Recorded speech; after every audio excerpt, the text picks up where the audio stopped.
The hotel lobby buzzed with the easy arrogance of money. Men in tailored suits lounged in leather chairs. Women clinked champagne glasses without looking up. At the valet stand, James Walker adjusted his cap. His uniform was crisp but plain. His posture straight, quiet, invisible. "Hey," barked the new manager, a wiry man with a clipboard. His voice cut through the air without needing to raise it. "You, park the guest cars out back." Out of sight. A couple nearby chuckled under their breath. No one said anything. No one ever did. James only nodded, calm, like the insult hadn't touched him at all. But something in his eyes, just for a flicker, flashed sharp. Dangerous. Like a match struck against stone, waiting for the right moment. They thought he was just another nobody. What they didn't know, he owned the ground they were standing on, and he was about to remind them. Ever seen someone treated like they were invisible? Or, worse, stayed silent when it happened? Tell your story, because this one isn't over. Like if you've ever been underestimated, share it, because this time, the ending won't go how they planned. Morning in Houston cracked wide open like an overripe peach, hot, sticky, relentless. James Walker was already up before sunrise. Always was. Always had been. He lived in a small one-bedroom apartment, nothing fancy. Brick walls, a battered kitchen table, a single framed photo of himself and two other Marines grinning under a dust-choked sun somewhere far from here. Routine was survival. He boiled water for his black coffee. No cream, no sugar. He ironed his uniform with slow, precise strokes. He shined his shoes until he could almost see the man he used to be, and sometimes still was, staring back. At exactly 6:15 a.m., James locked his door, tipped his cap to Miss Landry next door, and began the walk to the hotel. The Grand Meridian wasn't the fanciest hotel in Houston, but it was close.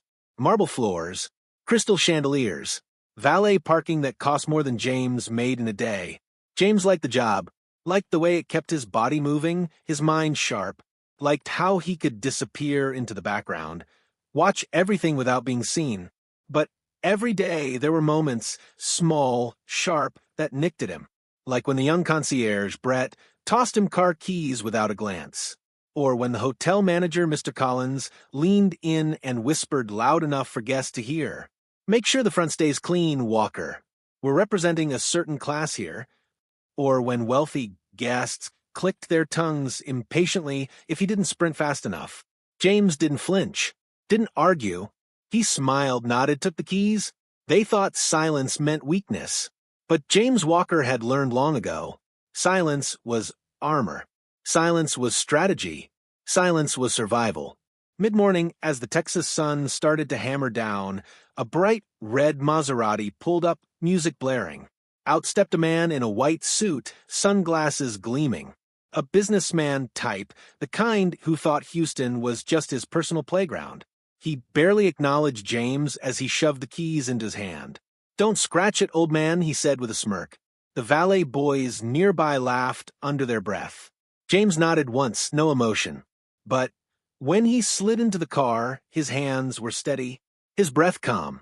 He parked the Maserati with surgical precision, locked it, and, like always, walked back without a word. But the boys kept laughing. Loud now, confident, because nobody ever told them not to. Lunch break was 15 minutes, if you were lucky. James sat on the loading dock out back, a peanut butter sandwich in one hand, an old book of poems in the other. Langston Hughes, words about dreams deferred, promises broken, words that felt like home. He was halfway through a page when someone kicked his boot. It was Brett, the young concierge, grinning like he'd just found a new chew toy. "You know, Walker," Brett said, mock thoughtful, "if you worked a little faster, maybe you could move up to the bell desk, carrying bags instead of parking cars. Real promotion." "Huh." The other staffers nearby laughed. It was safe to laugh at James. Nobody cared. James folded the book closed, took a slow bite of his sandwich, didn't even blink.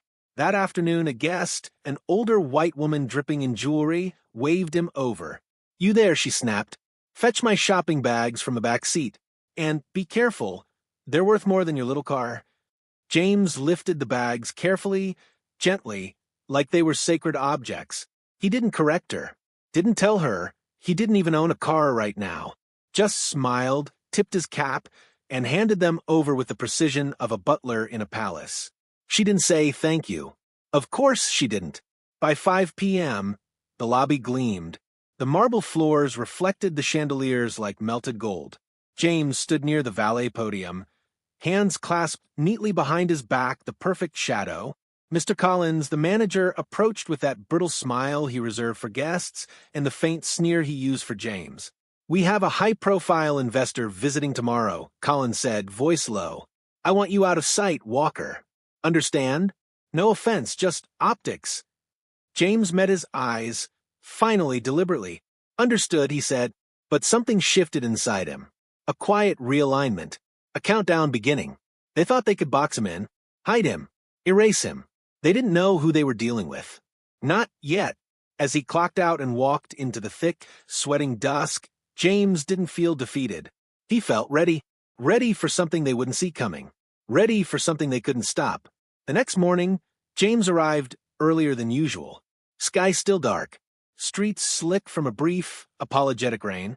He liked the city before it woke up. Before the noise started. Before the mask slid on.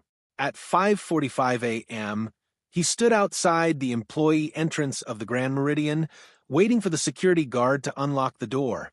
Marcus, the new guard, young, green, barely glanced up from his phone. "Delivery entrance is around back," Marcus muttered without looking. James raised an eyebrow. His uniform was clean, his name badge visible. But he said nothing, just waited.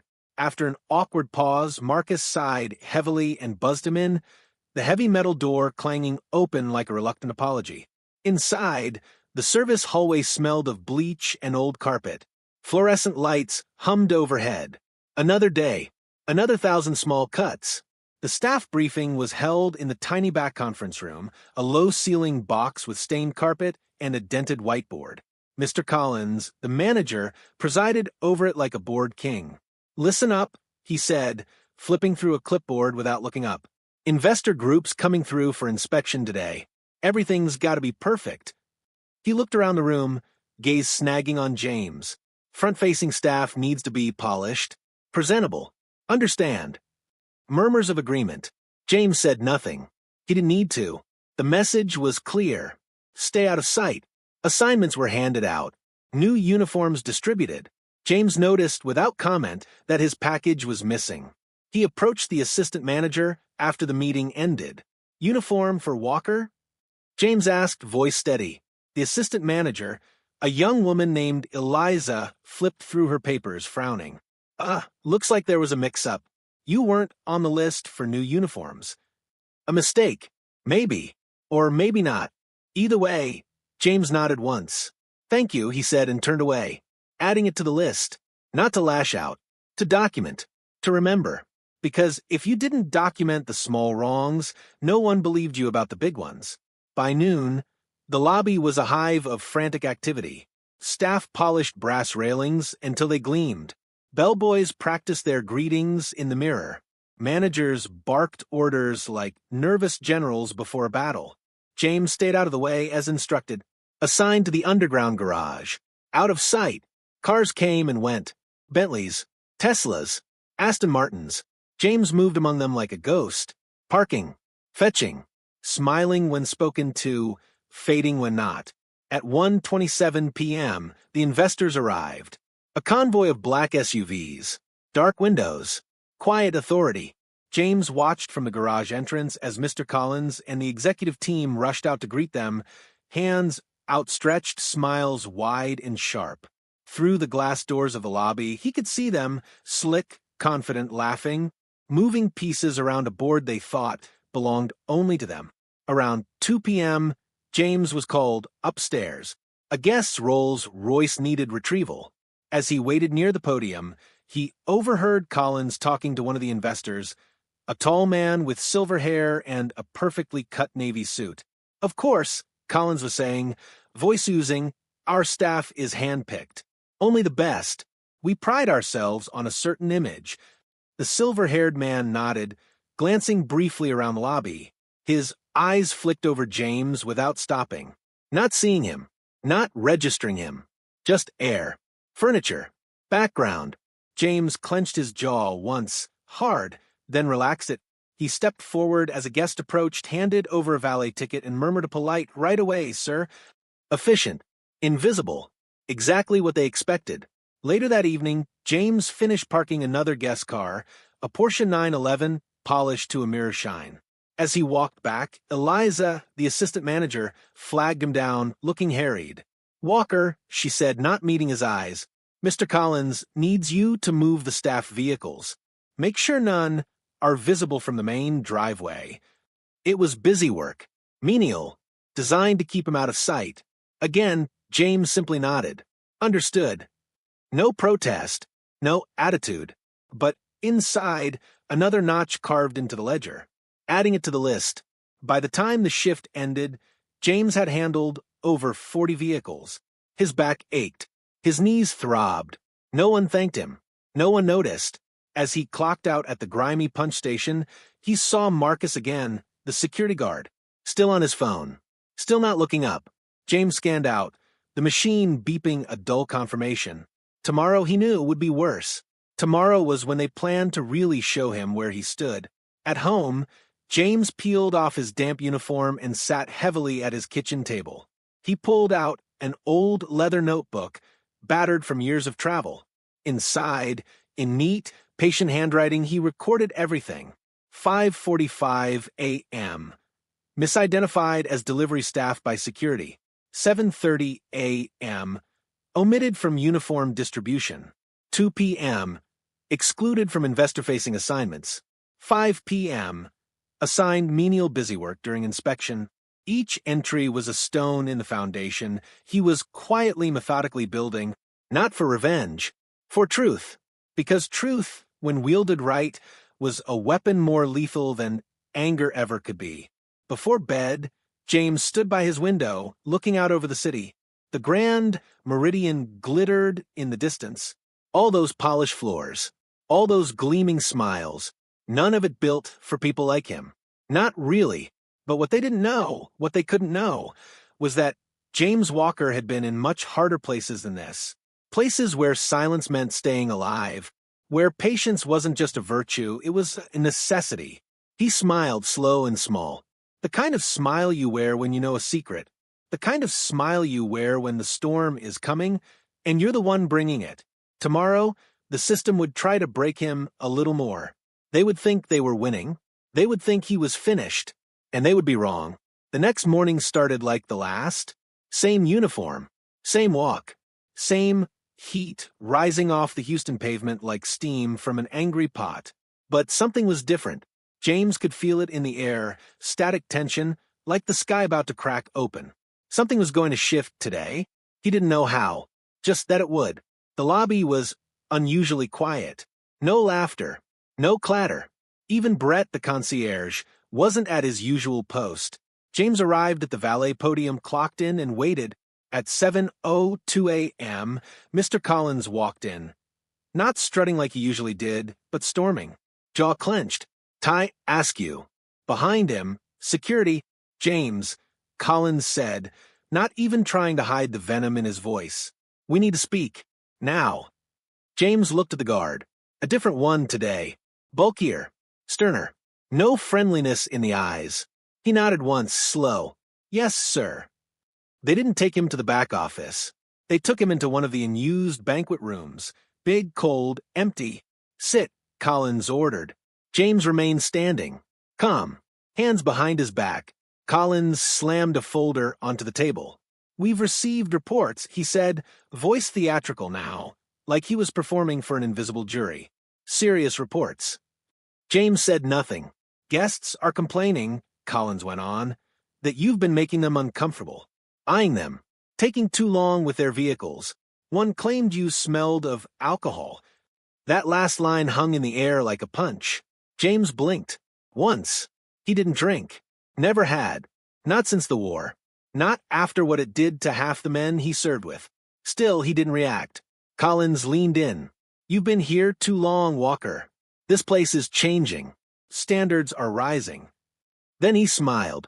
The kind of smile meant to break something in you. We're letting you go. Effective immediately. James stared at him for a long moment. Not angry, not confused, just still. Then he said one thing.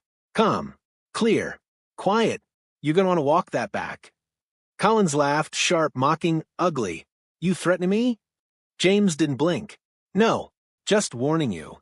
Security stepped closer. Hand over your badge, Collins snapped. You are no longer authorized on the premises. This is final. James took out his name tag, placed it gently on the table, then turned and walked out. No protest, no drama. But in the hallway, he paused, because just down the corridor he saw Brett, the concierge, the one who mocked him last week, whispering with two others, all of them looking at a phone, laughing. James kept walking. Outside, the sun was blinding. He stood for a moment at the curb, letting the heat hit him full in the chest, letting it burn off the last layer of restraint. He should have felt humiliated. He didn't. He felt ready. At home, James sat at his kitchen table, pulled out his notebook, added the newest entries. 7:02 a.m. Fired without prior warning. Accused falsely of alcohol use. No evidence provided. Security escorted from premises without chance to respond. He didn't cry, didn't rage. Instead, he unlocked a cabinet in the corner, one he hadn't opened in over a year. Inside, a metal box. Heavy. Locked. Inside that documents, deeds, correspondence, corporate filings, original investment agreements, quiet power, all of it in his name. And in that moment he decided they wanted a line crossed. He'd show them what crossing really looked like. That night, James made 3 phone calls. The first was to a woman named Carla Rodriguez, a former hotel administrator turned compliance officer. She owed him a favor, and she remembered exactly why. The second was to a lawyer named Alan Green, an old friend from the Marines who now specialized in wrongful termination. The third, to his accountant, to pull the records, all of them, because they didn't just fire a valet. They tried to erase a silent owner. The next morning, James put on a different kind of uniform. Press slacks, a gray dress shirt, a leather binder tucked neatly under his arm. He didn't head for the employee entrance. He walked through the front doors. As he stepped into the lobby, heads turned. The receptionist blinked. "Can I help you, sir?" James smiled. "I believe you can." Collins wasn't in yet, but Eliza, the assistant manager, was. She approached cautious, confused. "James, you can't be here." "Yes," he said simply. "I can." She hesitated. "Is this about yesterday?" "Look, I didn't." "I'm not here for an apology," he said. "I'm here for documentation." From his binder, he pulled a copy of the original ownership agreement. Signed, dated, notarized, effective since 2014, he said. "I own 12.5% of this building through the Houston Veterans Co-op, which, by the way, I helped found." Eliza went pale. "You never said. You never asked." But this wasn't the end, because Collins would walk in. He'd laugh it off, deny it, call it fake, and that was coming. But today, they crossed the line. They thought they could bury him quietly. Instead, they'd handed him a microphone. And soon, the whole damn building was going to hear him speak. 8:57 a.m. The Grand Meridian lobby buzzed like a shaken hive. Staff rushed across marble floors with trays of hors d'oeuvres and bottles of sparkling water. Executives whispered, fussed, polished, prepared. A new investor breakfast. Big money. Big names. A press release pending. Everything had to be perfect. And so, when James Walker stepped through the front entrance wearing a charcoal gray suit and polished shoes, no one recognized him. At least not at first. He walked like someone with a reason. Not fast, not slow, just intentional. Grounded. He passed the front desk, the concierge. A bellboy he used to nod to every morning. No one said a word. They just watched. He moved toward the main elevator. Not the freight lift, not the service corridor. The one lined with gold accents and quiet jazz humming through hidden speakers. Eliza, the assistant manager, spotted him first. She stepped into his path, lips parting like she was about to say, "You can't be here." But then she saw what he was holding, a slim leather folder, thick with papers, stamped, notarized, corporate, and the look in his eyes, not asking permission. "Not anymore." "James," she said, hesitant. "What is this?" "You want to call Collins," he replied. "Now." His voice wasn't loud. It didn't need to be. Eliza stared for a beat, then turned and scurried off. James stepped into the lounge outside the conference room, where investors mingled, sipping espresso, talking in low, careful tones. No one looked at him twice, which suited him fine. Inside the boardroom, white tablecloths, glass pitchers, glossy printouts, croissants arranged like trophies. Collins stood near the head of the table, halfway through a pitch, and "Our growth projection puts us 14% above." The door opened. He stopped mid-sentence. Everyone turned, and James Walker stepped in. "Sorry to interrupt," James said, voice calm but unmistakable, "but I believe I have business in this room." Collins blinked like he'd just seen a ghost. Then that smirk. "Security," he barked. "Get him out of here. Now." But no one moved, because James didn't flinch. Instead, he placed the folder on the table, flipped it open. A page slid out, signed, stamped, filed with a Harris County clerk. A legally binding document. Houston Veterans Cooperative, LLC, 12.5% ownership stake in Grand Meridian Holdings. Authorized signatory, James F. Walker. Since 2014, James said, "I've been part of this hotel's capital structure. You'll find my name on every quarterly report if you ever bothered to look past the top line." A silence spread through the room like spilled ink. One of the investors, a sharp-eyed woman in a navy suit, reached for the document. "Read it," raised her eyebrows. "Looks legitimate," she said. Another investor murmured, "Why weren't we told this?" Collins stepped forward, voice shaky now. This is nonsense. You're a valet." James looked at him, not with anger, but with something colder. "Pity. I was," James said, "because I wanted to be. Because I believe a man shouldn't invest in what he doesn't understand. So I parked cars. I walked the floors. I watched." Another page slid forward. Meeting minutes, emails, internal memos, which is how I also noticed some interesting discrepancies in last quarter's expense filings. He tapped one sheet gently. "And how you funneled operating funds into a shell company registered under your cousin's name in Nevada." Collins went pale. "I have no idea what you're talking about." "You should sit down," James said, his voice suddenly sharp enough to cut air. The room froze, and Collins, for the first time in 5 years, didn't know what to say. James turned to the investors. "I'll make this brief," he said. "What happened to me yesterday wasn't just unprofessional.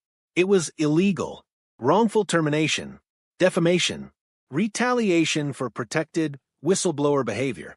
All documented." He opened another folder.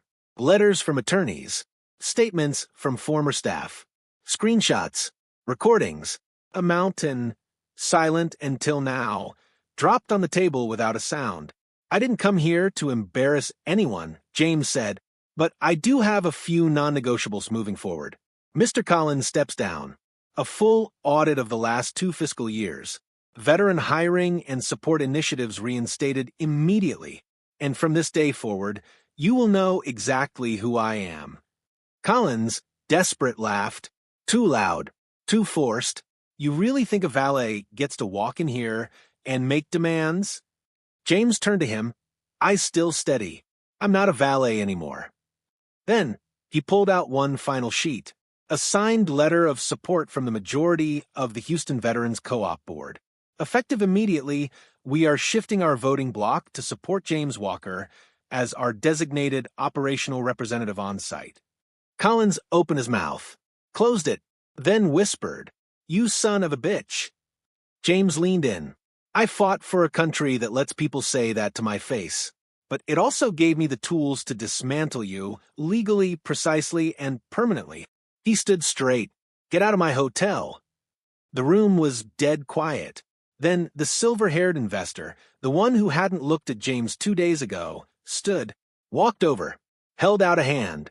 "I think we should talk," he said. James took it, firm, unshaken, then turned without another word and walked back through the front door. This time, the whole lobby watched him go. Not one person looked away. Not one dared say a word. Because James Walker had just walked through a door they never even knew was there, and he wasn't leaving it open behind him. The boardroom smelled different now.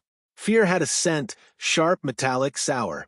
Collins sat stiffly at the long oak table, pale, as the linen napkins left forgotten from the aborted investor breakfast.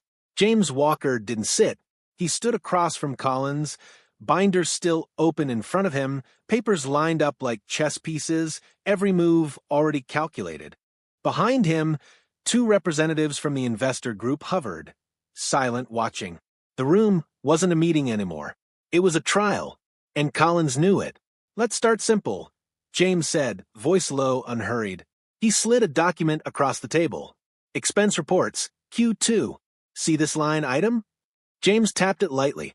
"Vendor services, $72,400. Collins stared at it, jaw working, said nothing. James continued, almost conversationally. "Problem is that vendor doesn't exist. Cross-checked against the Texas Business Registry myself. Turns out the company was registered 3 months ago in Henderson, Nevada, under a shell name tied to your cousin's residential address." One of the investors scribbled something in a notebook. Collins opened his mouth, closed it, sweat beaded on his forehead. James pulled another sheet. "Staffing records, irregularities. You authorized selective demotions and terminations of long-term staff, disproportionately targeting veterans, older employees, and minorities." He let that hang for a moment. "That's a Title VII violation. And because I'm one of the terminated employees and a documented shareholder, it's also retaliation and breach of fiduciary duty." This time, Collins found his voice, brittle, panicked. "Listen," he snapped, "you can't just waltz in here with accusations. This is complicated." James leaned forward slightly. "No, it's not." Each word hit like a hammer. "You stole. You discriminated. You lied." Another sheet slid across. A copy of the security footage. James had obtained it through Carla Rodriguez, the former administrator, now compliance officer. The video showed Brett, the concierge, laughing and showing his phone to other employees. The caption on the screen? "Old man finally getting fired today, face with tears of joy, face with tears of joy, face with tears of joy." The date stamp? 1 day before James was officially terminated. Proof of premeditation. Proof of collusion. Collins sagged in his chair. The room felt smaller now, like the walls were closing in. James straightened, took a breath. "We can do this 2 ways, he said quietly. 1, you resign today. You sign the non-disclosure and indemnity agreements my legal team has prepared. You walk away without criminal charges, without media attention. Your choice." He let it settle. Collins's hands trembled slightly. Then, the man tried, one last time, to save himself. Collins leaned forward, voice low, desperate.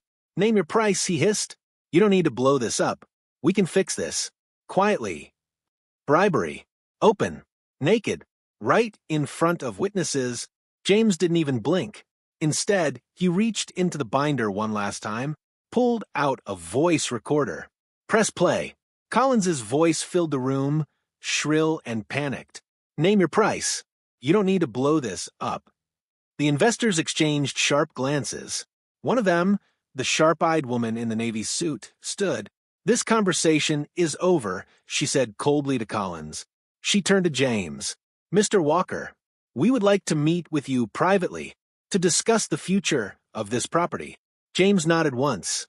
Calm, in control, exactly where he was meant to be. Security arrived 5 minutes later. Collins tried to argue, tried to bargain, tried to threaten. None of it worked. They walked him out through the lobby, not the employee entrance, through the front doors, in front of everyone.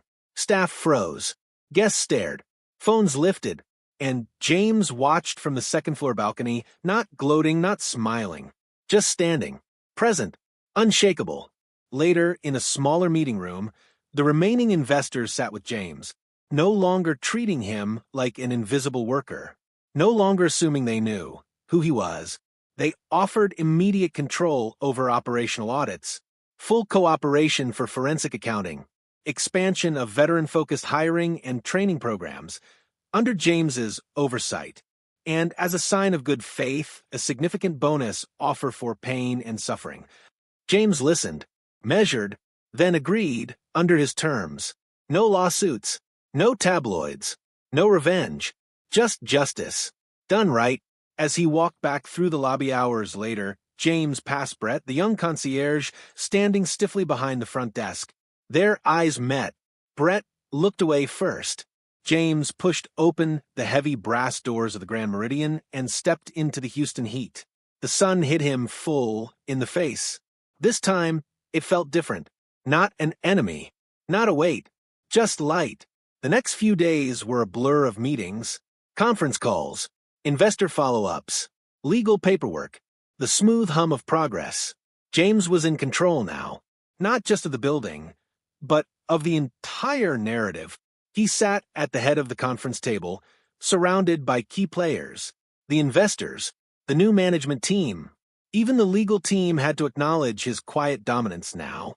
"Thanks for your patience, Mr. Walker," one of the investors, Patricia, said. "I'm confident we'll have this audit wrapped up in 2 weeks. And with your cooperation on veteran initiatives, we can improve the hotel's standing in the next quarter." James smiled politely. "Thank you. It's been a long time coming." But something felt off. He couldn't shake the feeling that Collins hadn't gone down without a fight. The phone call came an hour later. "Mr. Walker," the voice on the other end said, strained, "I need to speak with you immediately. This is urgent." It was Carla Rodriguez, the former administrator. The tone in her voice was enough to make his blood run cold. "Carla?" James asked, his voice quiet. "What's going on?" She took a deep breath, and for a moment he heard a crackle of fear in the silence. "They've already started circulating it," she said, voice trembling. "Circulating what?" "A false report. About you. They've made it public." James paused. The walls of the conference room, still adorned in their golden hues, felt like they were closing in. "What are you talking about, Carla? What report?" "They're saying you've embezzled funds from the hotel. They've got fake accounts set up under your name, and they've filed it with the SEC. James stood from the table, his chair scraping against the floor as he paced the room. "Who's behind this?" he demanded. "Tell me everything." It wasn't just a rumor. It wasn't just a smear campaign. They had fabricated everything.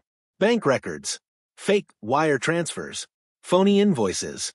They'd even gone so far as to create an anonymous email account and sent the documents directly to the SEC, claiming that James had siphoned funds into personal accounts linked to international shell companies.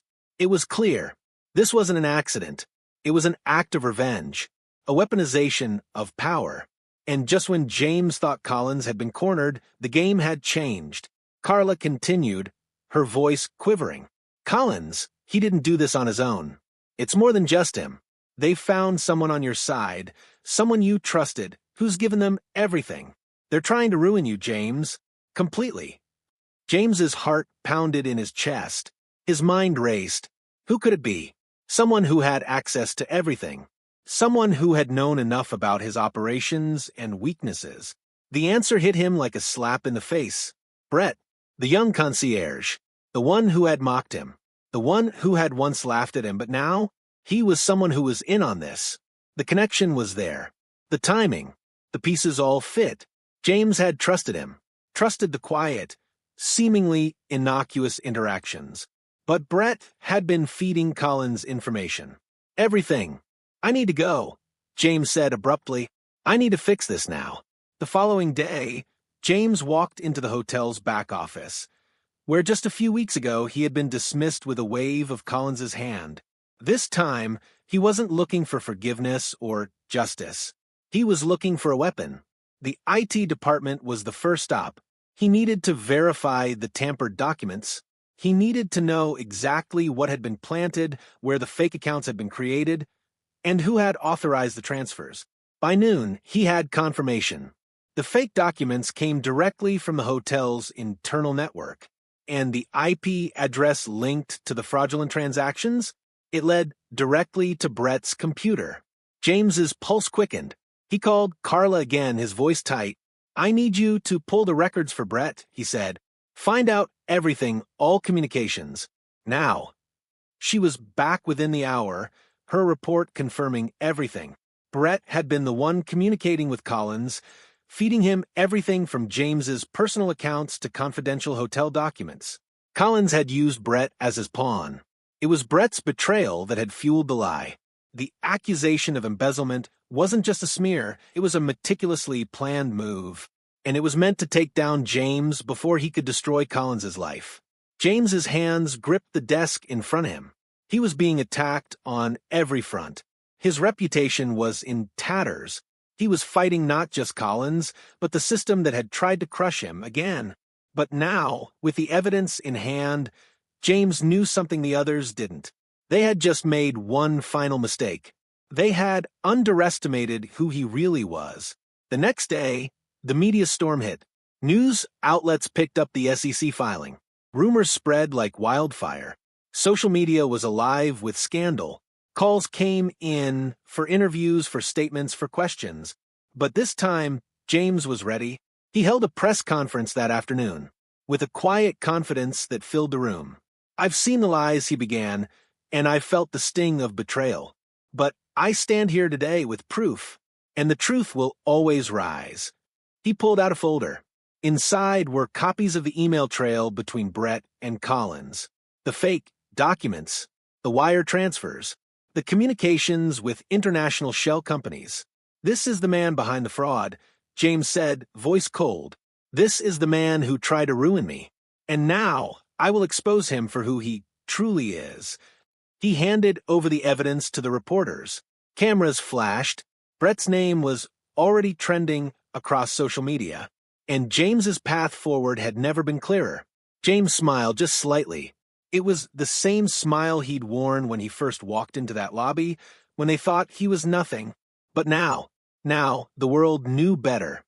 James stood in front of the hotel's main building, watching the press flood the front steps. Cameras flashing. Reporters shouting. The headlines were everywhere. Valet turned whistleblower exposes multi-million-dollar fraud at Grand Meridian. His name was everywhere now. He was a hero in some circles, a villain in others, but it didn't matter. The truth had been laid bare. Yet, as he stood there, hands in his pockets, the weight of the moment didn't feel as sweet as it should have, because Collins was still out there. And Collins still had connections. Powerful ones. It was nearly midnight when the call came in. James had just finished reading through a new legal strategy when his phone buzzed on the table. The name on the screen was one he hadn't expected to see. Alan Green. James had known Alan since their days in the Marines. A brilliant lawyer who had left the service to enter corporate law. They'd stayed in touch over the years, but James hadn't expected a call like this. He picked up the phone. "James," Alan's voice was low, urgent. "I know what you're about to do, but you need to stop. Now." James froze. "What are you talking about? I'm not stopping. Not after everything they've done. You don't understand. Collins has backup. Powerful backup. People in places you don't know about. He's connected with political figures, corporate elites. He's not going down quietly." James's pulse quickened. He knew Collins was dangerous, but this was something else. "I don't care who he's connected with," James said, trying to steady his voice. "I have the proof. I have the truth. James, listen to me. If you push this forward, you're going to lose everything. There's more at stake here than just your job or his career. There's your life." James's breath caught in his throat. "What are you saying?" Alan paused before speaking again. His voice softened. "James, you remember why you joined the Marines, right? It wasn't for medals. It was to protect the people you care about, to protect the mission. Right now, this isn't just about you and Collins anymore. It's about what you're walking into next. You got to think about what's coming." The words hit James harder than anything else. He thought of his family, the quiet, humble life he'd built, the people who were close to him, the ones who had trusted him. And then everything Collins had done to him, and the stakes rising higher by the minute. James's mind raced. He'd already come so far. He couldn't back down now. Alan, what am I supposed to do? Just give up. James's voice cracked slightly. You're not giving up. You're just choosing your moment. We can't afford to be reckless now. Not with the kind of forces Collins is about to bring into play. He's coming after you in ways you haven't even thought of yet. There was a long silence. James had to swallow the rising panic in his throat. Then what should I do? James finally asked, his voice barely a whisper. Alan hesitated, then spoke again, this time with a quiet authority. You need to go to the source. Not the courtroom. Not the media. You need to go to the one place where Collins has no control.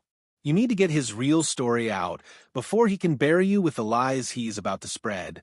James had no idea what Alan meant at first, but when the pieces clicked, it felt like a cold slap across the face. The source.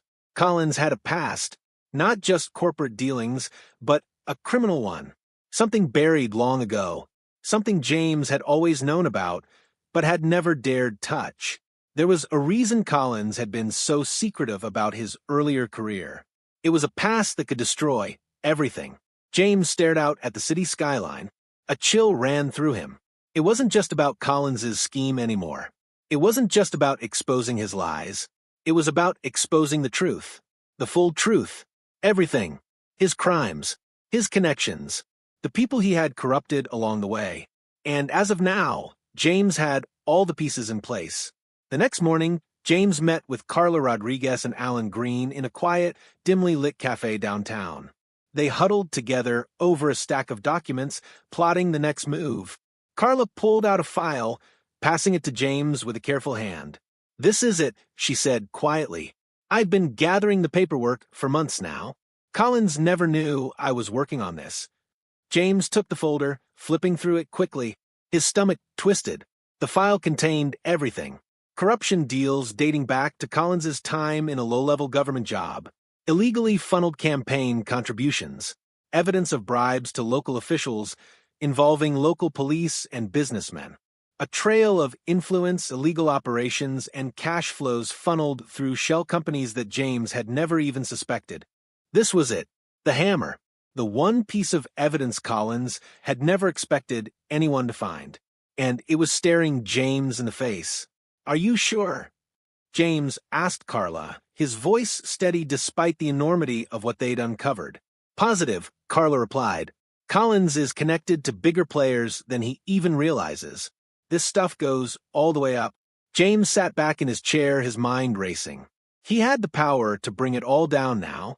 The lies, the cover-ups, the dangerous connections. But it would have consequences. Big ones. I'm not backing down, James said finally. I'll take them all down. But we do it my way. No more games.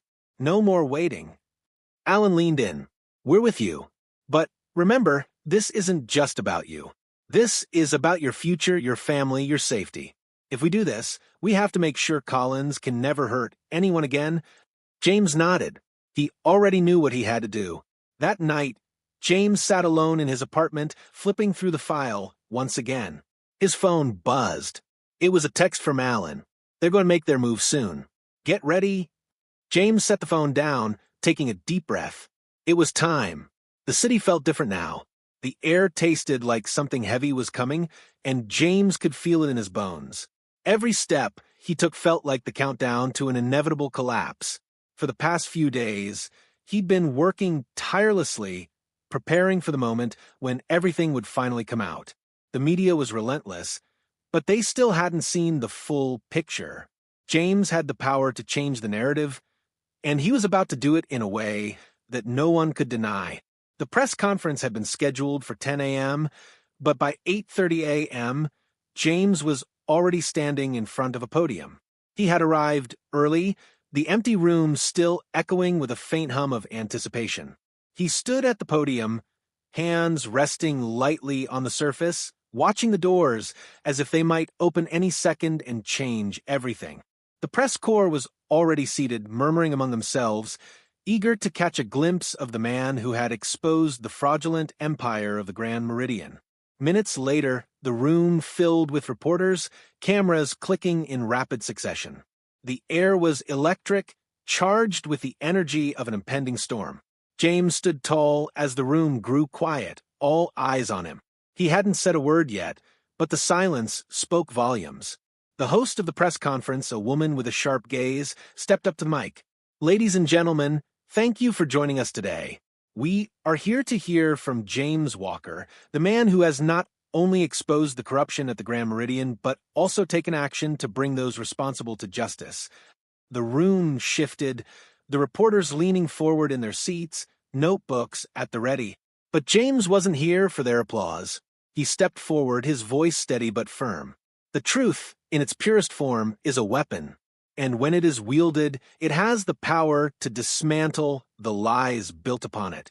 But truth, when ignored or buried, festers, and what you see today is the result of years of lies, deceit, and exploitation. He paused, letting the words settle over the room. "Yesterday, I stood here as a man with nothing left to lose. Today, I stand as someone who has not only uncovered the truth, but has the power to ensure it's heard." The reporters exchanged glances, clearly on edge. James continued, "Since I brought the truth to light, I've received threats, legal battles, smears, but none of it has changed the facts. The facts are simple. Collins, his allies, and many others tied to this hotel have participated in an elaborate web of fraud, bribery, and discrimination. But that's not the end of it." James opened the folder he had brought with him, sliding a piece of paper across the podium. "The facts are all here. I've handed them to the SEC, to the FBI, to the public. This hotel, the people who ran it, and the system that enabled them have been caught in a web of corruption so deep that it reaches into local politics, business dealings, and illegal activities that span years." He paused, letting the weight of the statement hang in the air. The reporters were scribbling furiously. James cleared his throat and continued. "I've exposed Collins's dealings, his financial corruption, the shell companies, the bribes. But now it's time for the real consequences." The reporters looked up, eager for what was coming next. "Today," James said, voice cold and deliberate, "I'm announcing that I have been in contact with a number of whistleblowers from inside the hotel, from the former staff who were fired unjustly to the ones who were paid off to keep quiet. Today, we are releasing the full scope of Collins's actions to the public." He turned to the screen behind him. A video began to play, showing raw footage of Collins himself. It was a recording from one of the hotel's security cameras, captured moments before the press conference. The image was grainy but unmistakable. Collins was seen meeting with a group of shadowy figures. He spoke quickly, exchanging a thick envelope stuffed with cash. There was a sharp exchange, too fast for anyone to fully comprehend. But the intent was clear. The room exploded in gasps. Cameras flashed wildly. The reporter at the front spoke first. "What does this mean, Mr. Walker? What exactly are you saying? Are you accusing Collins of bribery and criminal activities?" James's gaze never left the screen as he answered. "I'm saying that Collins's network is much larger than any of us could have imagined. These aren't just isolated incidents. This is a system of corruption, and it involves more people than just him." He stood tall, his voice steady as he finished his statement. "It's time for the hotel to be put under full investigation, for the board to be dissolved, and for every person involved in this conspiracy to face the consequences. No more cover-ups. No more excuses. The people who were victimized, the employees who lost their jobs unjustly, and the ones who were forced to remain silent, their stories are coming to light now. And those who thought they could bury the truth, they'll be the ones buried under the weight of their own lies." The press room erupted, and James stepped back, allowing the reporters to flood the stage with questions. But as the chaos unfolded, James felt no sense of relief. He had done what he needed to do, but the battle wasn't over yet. As James walked out of the conference room, he could hear the reporters shouting behind him, their questions bouncing off the walls. But he didn't stop. Outside, the storm clouds had gathered. The wind picked up, whistling through the streets as the city braced itself for what was coming. The first wave of fallout had begun. That night, as James sat in his apartment, a notification pinged on his phone. It was from Carla. The system's already moving. Collins's allies are scrambling. I've spoken to a few people who are willing to testify against him. James smiled, but it was a tired smile. The fight wasn't over. It had only just begun. But now, James had the upper hand. The truth was out, and the system couldn't hide it anymore. The next morning, the first official reports hit the news, headlines flashing across screens. Grand Meridian owner and CEO under investigation for widespread fraud and bribery. SEC unveils evidence of corruption tied to high-profile hotel CEO. Local politicians and business leaders linked to hotel scandal. The ripples had started. Collins's empire was crumbling. His name, once a symbol of power and arrogance, was now a symbol of disgrace. For James, it was the moment he'd been waiting for. The moment where the lies finally broke apart. The moment where the real justice began. The days following the press conference were a blur of media coverage, police investigations, and corporate chaos. The world around James felt like it was on fire, and yet amidst the storm he remained silent. He kept to himself, allowing the truth to spread, to suffocate the lies that had once built up a false empire. Every day, new revelations emerged. Staff members who had been silenced for years spoke out. Former clients, associates, and even people who had once been loyal to Collins came forward. It was all a domino effect, one piece falling after another. But none of it could be undone. But not everyone was quiet.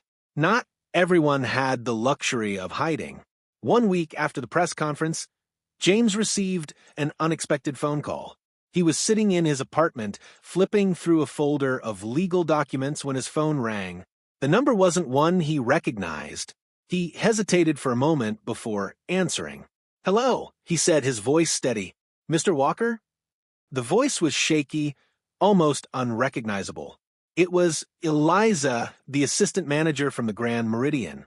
The woman who had always been just an observer, watching from the sidelines. The woman who had once quietly supported Collins's system, even if only out of fear. But now, it seemed, things had changed. I need to speak with you," Eliza said, her voice barely above a whisper. James paused. "What do you need?" There was a long silence before she spoke again. "I've been thinking a lot about everything that's happened, about Collins, and about everything I helped him do." Her voice cracked as she continued. "I didn't want to be a part of it. I never wanted to be. But I stayed silent. I was too scared to say anything. But now, after seeing everything come to light, I can't just pretend anymore." James leaned back in his chair, absorbing her words. His mind was clear, but he couldn't help but feel a slight twinge of pity for her. "Why are you calling me now?" he asked, his tone cautious, but not unkind. "I don't expect forgiveness," Eliza said quickly, "but I can't live with myself knowing I turned a blind eye to everything. I want to make it right. I want to testify. I want to help expose the truth." James took a deep breath, the weight of her words settling on his shoulders. The road he had taken wasn't just about exposing Collins or the hotel's lies. It was about the bigger picture, about how systems, about how people allowed those lies to grow. He understood that better than anyone. "You'll need to speak to the authorities," James said, his voice firm but not unkind. "You've got to tell them everything you know. The truth doesn't just come to light on its own. People have to bring it out." "I know," she replied, her voice breaking. "I know I should have done it sooner. I thought it was safer to stay quiet." They spoke for a few more minutes, but in the end, Eliza made it clear she would cooperate fully. She would testify. She would expose the truth, even if it meant losing everything. Later that evening, James sat in his living room, the phone call still lingering in his mind. He'd heard many stories from people who had been part of the system, who had been too afraid to speak out. Eliza was just one of many, but her story wasn't unique. It wasn't just Collins who had to face the consequences. It wasn't just the hotel or the system that had been broken. It was the people, the ones who had participated in the scheme, whether willingly or through fear. And now, each of them had to reckon with the choices they had made. James wasn't a man of revenge, but he understood something important: accountability. If Collins fell, so did his empire. If the people who enabled him fell, it was because they chose to look the other way. They had to own their actions. The next morning, James met with Carla Rodriguez again. They'd been working together closely, organizing the testimonies of the former staff and organizing the legal battles ahead. But this time, Carla had something new to share. She handed James a thick envelope. Inside were new documents, affidavits from employees, statements from clients, all testifying to Collins's crimes. "This is it," Carla said, her voice quieter than usual. "The evidence is all here. The people who stayed silent for so long are finally speaking up." James scanned through the documents, feeling the weight of what was to come. Carla added, "It's not just the employees or the victims who have to face this. It's the people who allowed it to happen. The ones who looked the other way." James nodded. "I know. They'll be held accountable too." He wasn't sure if he meant the employees who had been silent or the people on the outside, the politicians, the businessmen, the ones who had enabled Collins. Both needed to reckon with their choices. As the days passed, Collins's world continued to collapse. His reputation, once untouchable, was now shattered. His allies scattered. His empire crumbled. And then a bombshell came through. A former associate of Collins's, someone James hadn't expected to hear from, stepped forward. It was Brett, the concierge. James had always known there was more to Brett than met the eye. The same man who had mocked him and laughed behind his back had turned on Collins in the end. Brett had his own reasons. He had his own reckoning to face. "I didn't know what I was doing at first," Brett said, speaking directly to the press. "I just did what Collins told me. But when I saw everything start to fall apart, I realized I was part of it. I was complicit, and I can't let him destroy everything anymore." The reports flooded in. Brett was testifying.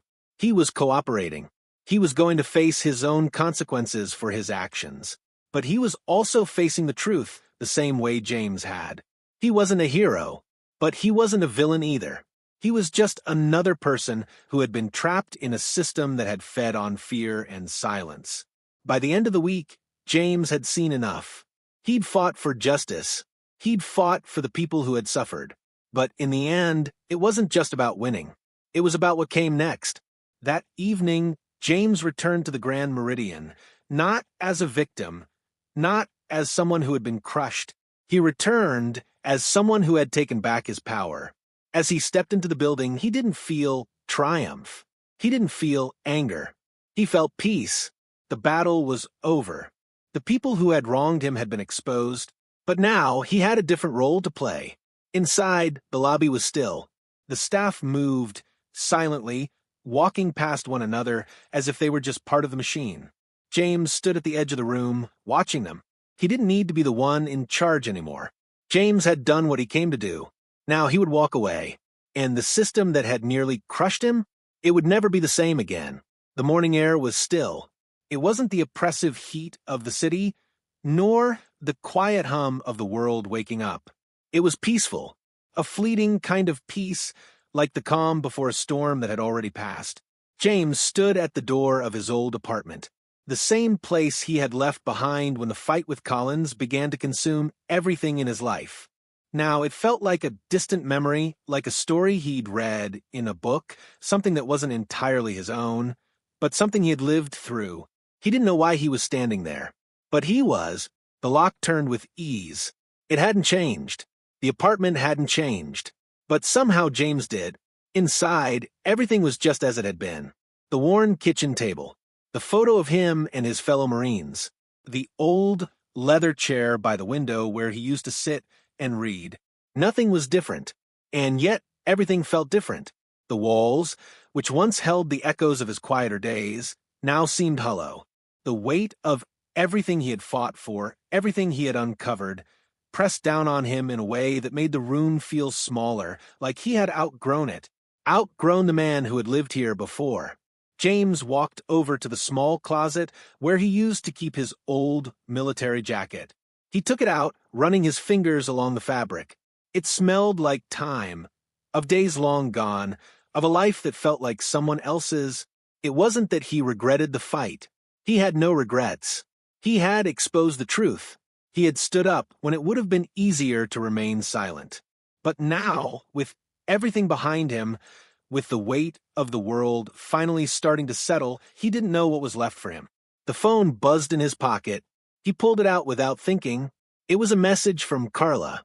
The hotel is still in chaos, but the new management is already looking into your proposal for the veterans program. It's going to be huge. He smiled, the first real smile in days. The war was over, but the work was just beginning. James replied quickly, "Tell them we're just getting started. I'll be in touch soon." Then he put the phone down and walked to the window, staring out at the street below. The city moved as it always did. People hustling to work, cars passing by, the sun casting long shadows against the pavement. For a long time, James had wanted to escape the city, to run from the people who had underestimated him, from the system that had broken him. But now, he wasn't sure if he wanted to leave at all. He had been back here before, when he was hiding, when he was nothing but a quiet valet, a man no one paid attention to. He had been this invisible figure in the world. He had let himself become invisible, buried under the weight of a life he hadn't chosen. But now he knew his place in the world, and it wasn't here. James picked up his jacket and walked to the door. He paused for a moment before stepping out, taking one last look at the apartment that had once been everything. As he stepped into the hallway, he didn't feel like a victim anymore. He didn't feel like a man who had lost everything. No, he felt like a man who had gained more than he could have ever imagined. His phone buzzed again. This time, it was a notification from the news. The headline was simple: Collins arrested. Investigation into Grand Meridian extends to local politicians. James smiled a little to himself. It was a good start. The drive to the hotel was almost automatic. He knew the roads now. He had driven these streets 100 times before, in the middle of the night, without even thinking. This time, he wasn't just passing by. He was heading straight to the front door. When James arrived at the hotel, the air felt different. The usual clamor of valet cars and staff was replaced with a sense of quiet uncertainty. The security guards were different now, their expressions wary. The building itself seemed less imposing, less like a fortress. James walked straight through the lobby. He didn't stop to say hello to anyone. He didn't look around at the faces that once ignored him, that once laughed behind his back. He just walked. The elevator ride was quick. The doors opened, and he stepped out into the hallway where it all began. The corridor still smelled like polished floors and a faint trace of cleaning chemicals, but the air had shifted. The door to the office was locked, but James had the key now. He turned the knob and stepped inside, the room familiar but foreign at the same time. It felt like a moment frozen in time. The same desk, the same file cabinets, the same empty chairs that had once looked at him with contempt. He didn't sit down. He didn't need to. This wasn't a place for him anymore. He walked straight to the window and looked out, the city sprawling before him. He couldn't see the hotel from here, but he knew it was still standing, still breathing, just like him. There was no grand moment of closure, no victorious speech. James knew that the fight he had won had consequences, that the world had been forever changed. But for all the battles won, for all the damage done, there was no finality. James Walker wasn't a hero. He wasn't a villain. He was just a man who had been underestimated. And now he would never be forgotten. A few hours later, James walked out of the building. The hotel had its future to rebuild, but he had his own path to follow now, one that no longer relied on the past, no longer required revenge. His work had only just begun. He'd stepped through that door, once a forgotten man, but when he stepped out, he walked with the knowledge that the power to change the world lay in his hands.